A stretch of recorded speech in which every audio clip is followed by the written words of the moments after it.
una clínica muy perceptible, ¿sí? Hoy, con eso, no tiene nada que ver.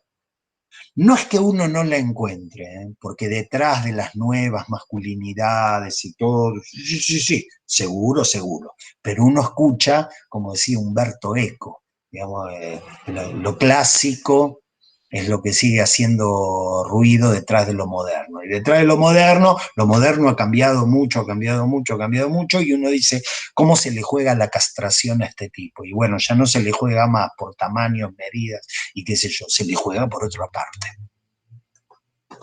Lo que les estoy tratando, no sé si te respondí o igual que Eric, voy llevando el quilombo para más adelante. El quilombo para más adelante. No es mala política llevar el quilombo para más adelante. No es mala política de transmisión, si es que uno puede transmitir algunas cosas. ¿Qué quiero transmitirles con el complejo de castración? Quiero transmitirles con el complejo de castración de que todos pasamos por esa estructura y todos subjetivamos la castración, pero no todos de la misma manera.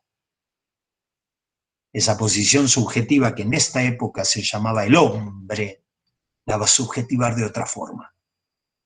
¿Sí? Y el atravesamiento del complejo de castración por parte de la mujer, ya vamos a ver en Lacan que tiene maneras masculinas de atravesar la castración y maneras no masculinas de atravesar el complejo de castración. Para aquellos que hayan leído el complejo de castración Lacan, hay como una especie de eje. Toda respuesta que te dé la pregunta por tu posición sexual y que tenga que ver con un tener, es una respuesta masculina. Toda respuesta que pase por el tener es una respuesta masculina. Se trate de tener el pene, de tener las tetas grandes, de tener el cuerpo hermoso, de tener hijos. La respuesta a lo que es lo femenino, ¿por dónde pasa? Por una serie de equivalencias simbólicas donde tenés un hijo, donde tenés hijos, donde tenés autos nuevos, donde tenés chongos haciendo así. Yo tengo el chongo que me pinta, porque hacen fila. Es una respuesta masculina. Así se trate de Luisana Lopilato haciendo publicidad de Celú se llama, haciendo publicidad es un hombre, la respuesta del tener, ¿sí? Y lo femenino, y se lo dejo en suspenso. ¿Ok? ¿Qué es la mujer para Dora? Y Freud dice, che, la histeria pasa por acá. O sea, he tratado de venderles que la señora acá no es un individuo, es un enigma, un misterio, el misterio de la propia feminidad. ¿Sí? Dice, cito, podemos tomar con ella la medida de lo que significan ahora para ella la mujer y el hombre. La mujer es el objeto imposible de desprender de un primitivo deseo oral, en el que sin embargo es preciso que aprenda a reconocer su propia naturaleza genital. Es una frase larga, la podemos discutir. Dora no la dijo, lo dice Lacan. Dice Dora, en este punto, si Freud no la hubiese pifiado tanto con las interpretaciones, si lo hubiese llevado para el lado que convenía llevarlo, para no cerrarle con una respuesta a su enigma, diciendo, ¿sabés que sos vos, como decía antes, una deseante de pene, encarnado en el señor K, que quilombaba todo? Ni siquiera una deseante de la señora K porque te gusta, porque te caben las minas, no. Deja ese espacio abierto al trabajo analítico. Si no hubiese cerrado eso, lo hubiese llevado a este punto que aparece en el material, de que la mujer es el objeto imposible de desprender de un primitivo deseo oral. Lacan lo ubica en el historial. Dice, la observación encantada, fascinada de Dora, que se metía en un museo y se quedaba viendo un cuadro de una Madonna, y se quedaba embelesada viendo el cuadro de la Madonna, ¿sí?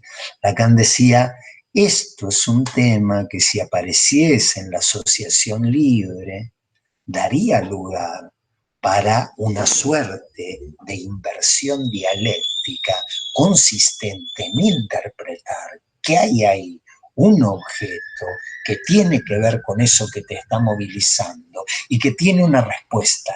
Es algo imposible de desprender de un primitivo deseo oral. ¿O no te acordás, Dora? ¿O no? Esto lo estoy diciendo porque supongo que ustedes conocen el historial, y los que no, créanme, no los voy a defraudar. Los que no, ¿no te acordás que me dijiste ese recuerdo? ¿Te acordás? Cuando me contabas que vos todavía no hablabas, pero tenés un recuerdo de bien chiquitita que te chupabas el dedo, toqueteándole el lóbulo de la oreja a tu hermano. Bueno, ahí empezó a tener el punto donde ante ciertas respuestas, ante ciertas preguntas y ante ciertos enigmas, vos articulás un objeto que es un objeto oral.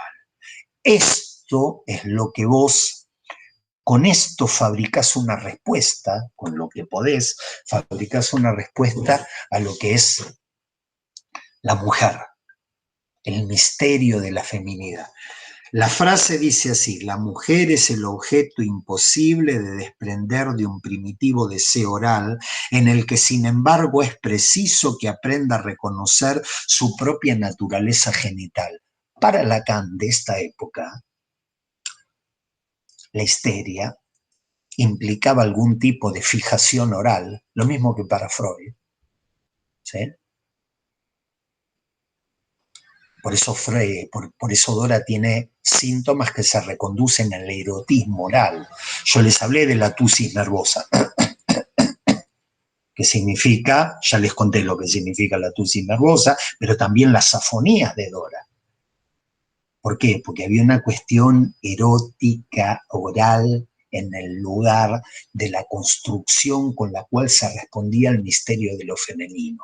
Y Lacan en esta época cree que un análisis llevaría a un sujeto histérico fijado en este punto a avanzar en el desarrollo psicosexual como para llegar a la genitalidad.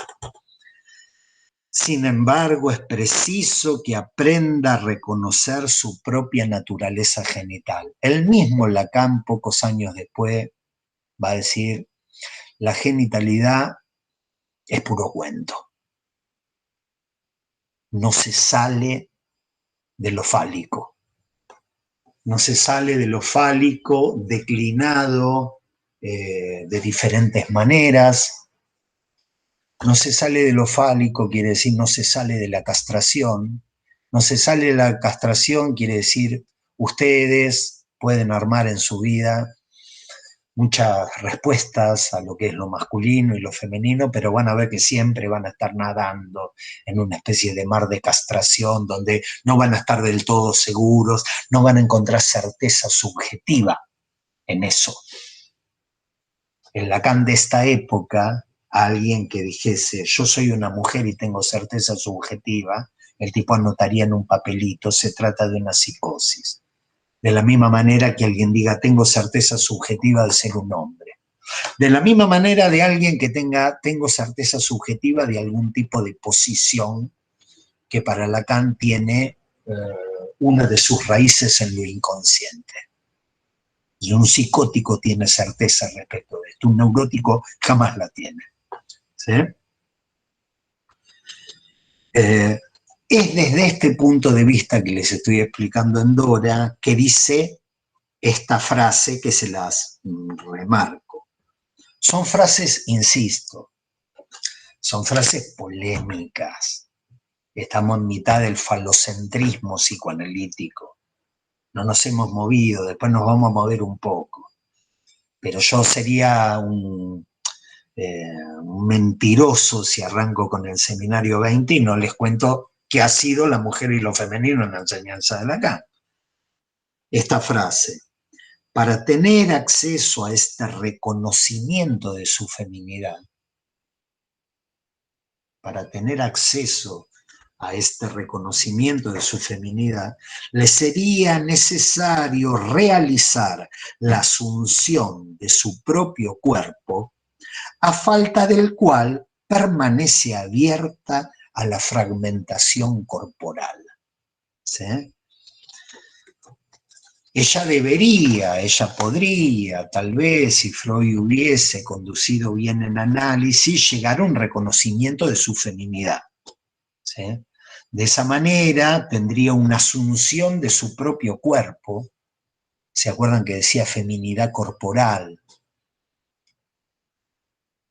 Porque esto está escrito en una época en que el psicoanálisis, es difícil transmitirlo así, pero a veces no me queda otra. El psicoanálisis buscó lo femenino, el psicoanálisis buscó a la mujer, el psicoanálisis buscó a lo femenino.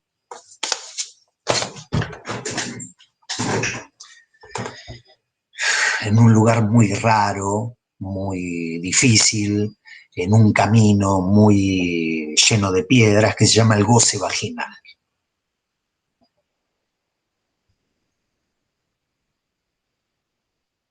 Esto para entender por qué Lacan habla de feminidad corporal. La historia es más o menos así. Freud decía que todos arrancamos de la misma manera. Todos arrancamos de la misma manera. Metidos en la dialéctica fálica como portadores de eso. Todos. Ellas y ellos. Todos somos, vamos a decirlo así, varoncitos. Todos somos fálicos, todos somos activos, porque no hay más que una libido, la activa, la masculina. Es una manera que decía Freud. Para colmo, las psicoanalistas de la época, llámese especialmente Helen Deutsch, pero también una Ruth Mack Brunswick, psicoanalistas de la época, trajeron a la luz lo que era el estadio de ligazón madre exclusivo. O sea, mucho antes de que entre en el mundo psíquico el padre, mucho antes de que entre cualquier cosa que tenga que ver con el padre y con el hombre y con el pene y con todas esas giladas, muchísimo antes ella es fálica con la madre. Y en ese cuerpo a cuerpo de ellas dos, en ese cuerpo a cuerpo de ellas dos, con predominancia de una erogeneidad clitoridiana, ahí se empieza a jugar la base de lo que es la verdad de la milanesa de lo femenino. ¿Se entiende? Hablo de falo, ya no hablo de hombres, no hablo de padres, no hablo de tres carajos. Hablo de falo, ella y la madre. Es el falo, ella y la madre. Cuerpo a cuerpo, las dos. Esto Freud no lo escribió, él se lo enseñaron las mujeres. Se lo enseñaron sus pacientes que ahora devinieron analistas. Las pacientes de Freud se hicieron analistas y transferencialmente agarraron todo este material que Freud no la veía ni cuadrada. ¿Sí?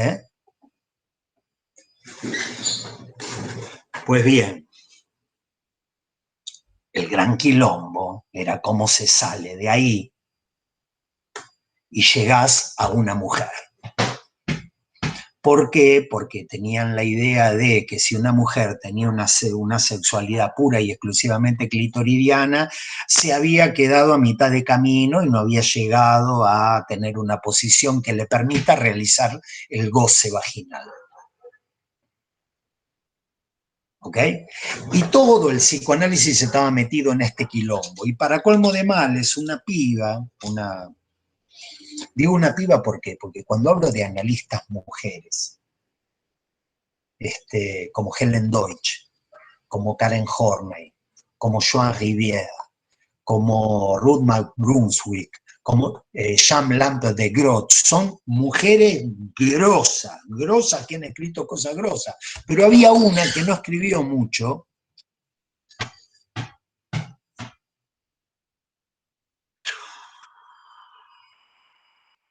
Cuando dije la piba, dije, ¿por qué le estoy diciendo la piba? Porque,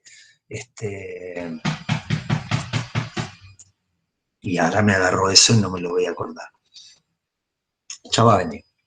Que escribió que todo eso era una cuestión del psicoanálisis que habían escrito los hombres y las mujeres que seguían a los hombres, ¿sí? Los hombres y las mujeres que seguían a los hombres, y que todo eso era una posición secundaria respecto de un goce vaginal. Josine Müller, ¿por qué no volver a traerla? Josine Müller, 1925, o sea, coetánea de Freud. En la época que escribía Freud, Josine Müller sacó un artículo, y no sacó más, pero sacó un artículo sobre las tempranas sensaciones vaginales en los lactantes, tempranas sensaciones vaginales en los lactantes, que hicieron que el psicoanálisis diga, bueno, todo esto clitoridiano, todo esto es secundario respecto de las sensaciones vaginales tempranas.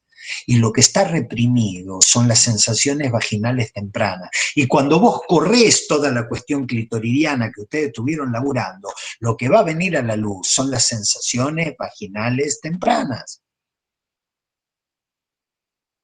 Esto creó un cisma dentro del psicoanálisis porque Ernest Jones, Melanie Klein y Karen Horney se fueron atrás de esta. Karen Horney escribió un artículo que se los recomiendo para cuando anden con tiempo, La negación de la vagina. Se entiende por qué cuando Lacan trabaja este tipo de cosas, ¿será que el goce vaginal es el heredero de una erogeneidad clitoridiana que más o menos el 100%, el 50%, el 20% se desplaza hacia la vagina? ¿Será que es así? ¿Será que, como dice Josine Müller, he captado en los lactantes, porque esto lo traía, Josine Müller lo traía en un artículo que era de lactantes, cómo la mina construyó que ese bebé tomando teta tiene sensaciones vaginales tempranas. ¿Sí? Razón por la cual Lacan dice todos se han perdido, porque ese tema del goce vaginal es un agujero. Es un agujero. Como lo buscaban en la anatomía, decían, bueno, qué sé yo, pero ¿hasta dónde llega el clítoris? Llega dentro del canal de la vulva, del canal vaginal, que es la vulva propiamente hablando, corríjanme, llega hasta ahí el clítoris. Una mujer, creo que les dije, como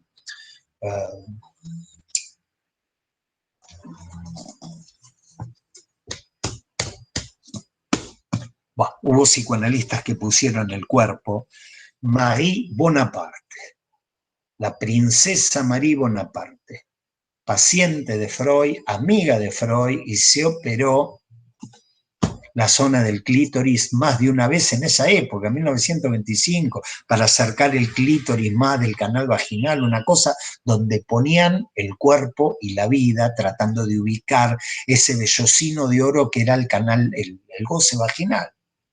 Y Lacan dice, lo ubican, lo quieren ubicar en el cuerpo, no sean boludos, ubíquenlo en lo simbólico. Es una cuestión simbólica. Y el problema que tenemos, un tipo dice, ¿ustedes conocen chabones que sufran verdaderamente porque tienen el dedo anular corto? ¿Conocen muchos tipos que sufran por eso? Bueno, yo conozco algunos. Yo conozco también de tener los dedos cortos, pero porque me gusta tocar la guitarra y hay acordes que no doy, no puedo. Entonces sufro porque tengo me encantaría tener los dedos de Fito Páez. ¿sí? Y bueno, qué sé yo. Pero es un caso excepcional. En general, los tipos no sufren de eso, sufren porque tienen otro.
Bueno, les pido disculpas.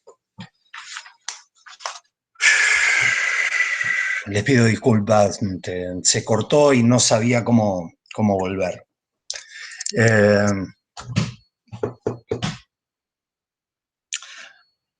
¿Qué les quería transmitir? Que alguien tiene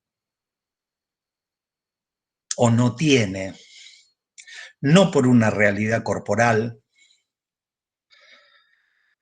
sino por un orden simbólico.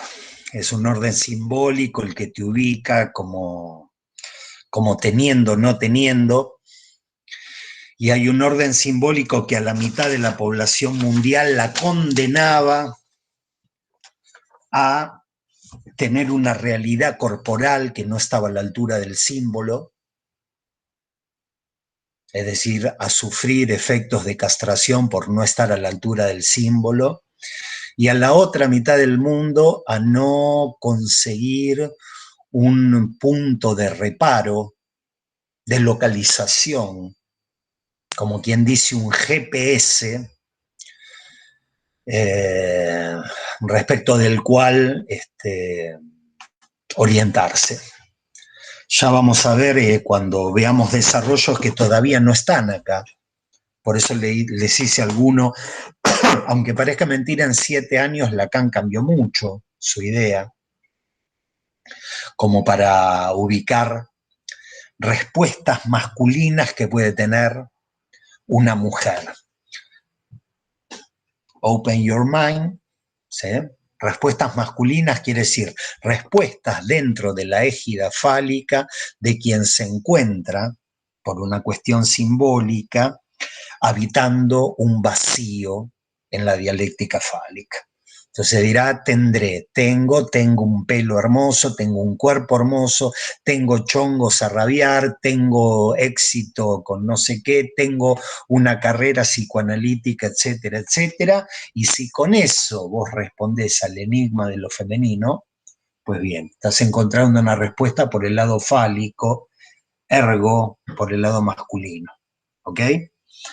Entonces, es a partir de esta lógica, que tiene, que se puede explicar esto que les leí,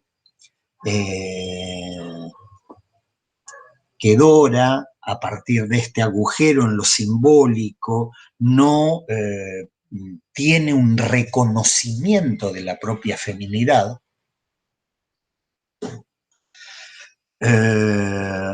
que es el reconocimiento que le permitiría, en caso de haberlo, realizar la asunción de su propio cuerpo. ¿Eh? De esta manera, si ella encontrase un punto de localización, podría darse una asunción, una subjetivación de su propio cuerpo. Como esto no le es posible, porque esto no existe, está abierta a lo que acá llama la fragmentación funcional. Toda la clínica de los síntomas conversivos lacanianos se basan en última instancia en esto. No se encuentra un elemento en lo simbólico que te puede ubicar respecto de la propia feminidad. Ustedes me van a decir, che, pero si esto no está en lo simbólico, ¿por qué no todas las mujeres son histéricas? Ya nos abre una pregunta para ver que la clínica de la histeria es no más que una de las respuestas posibles a lo que es el enigma de lo femenino. ¿Sí? Es una de las respuestas posibles. Y Lacan lee algunas cuestiones que tienen que ver con este tipo de respuesta, que es una respuesta entonces que la tenemos que pensar a la manera de un triángulo. ¿Qué es una mujer? Una mujer es una especie de enigma irresoluble, a ese enigma se le adjunta una respuesta fantasmática a través de una identificación que es una identificación masculina.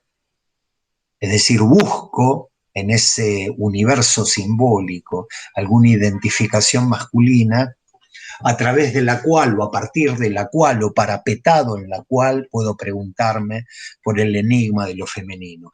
Y es así que lee Lacan en la histeria lo que serían las identificaciones viriles y esa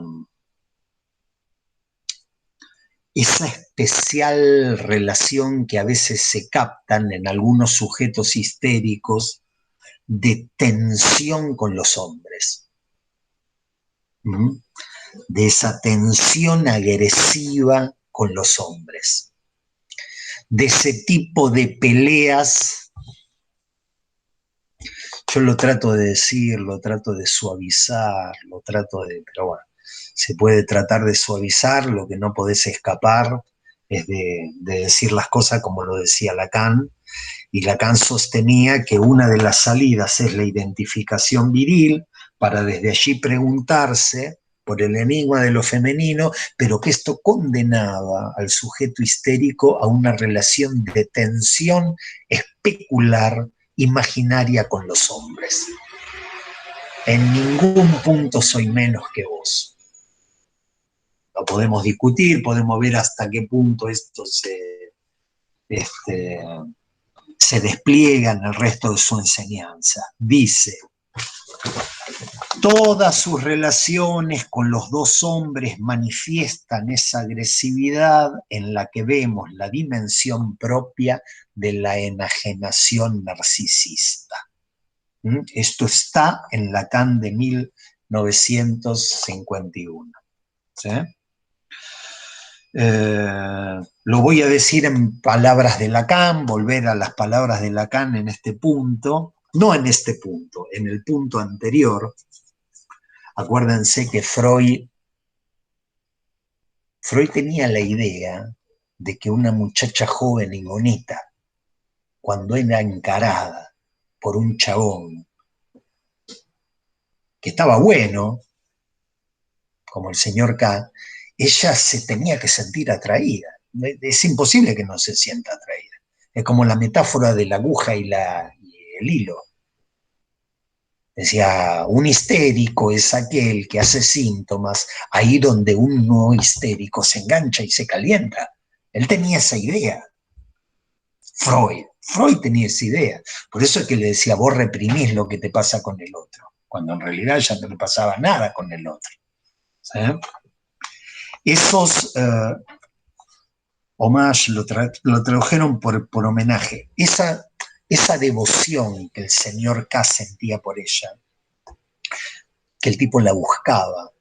Devoción también está mal traducido. Ese interés, esas galanterías, vamos a decir, esas galanterías, Dora las vivía muy mal.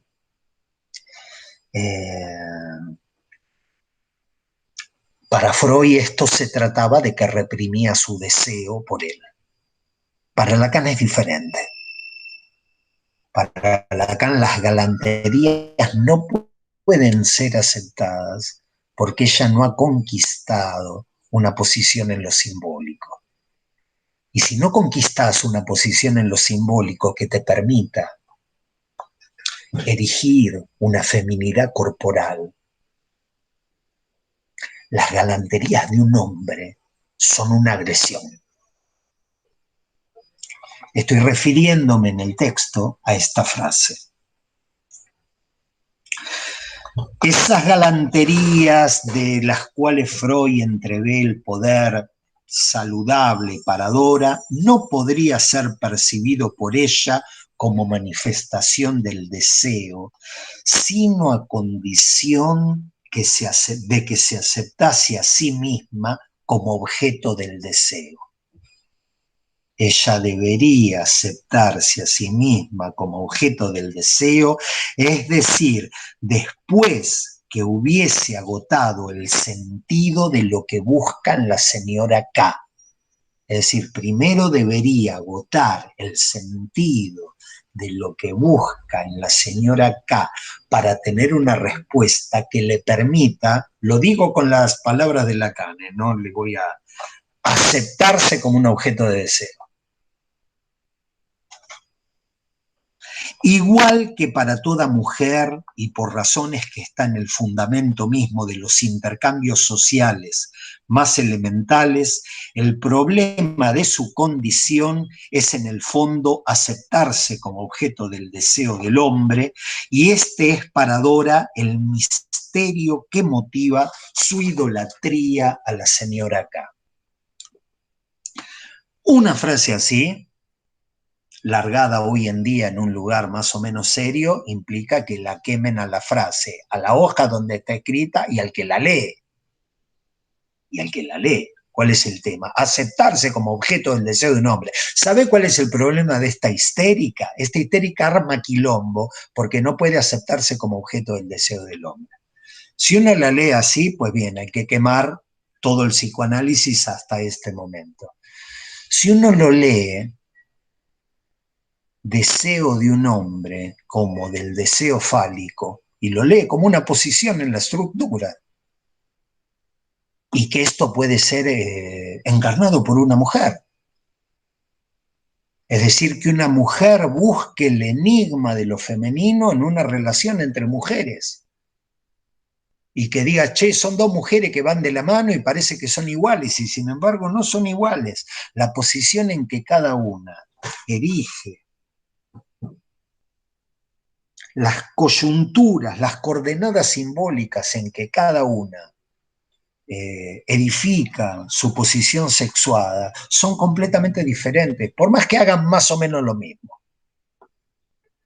Por más que hagan más o menos lo mismo. ¿Sí?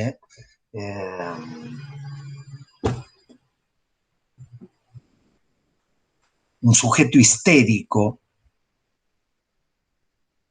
tenga el cuerpo que tenga, incluso si es un hombre,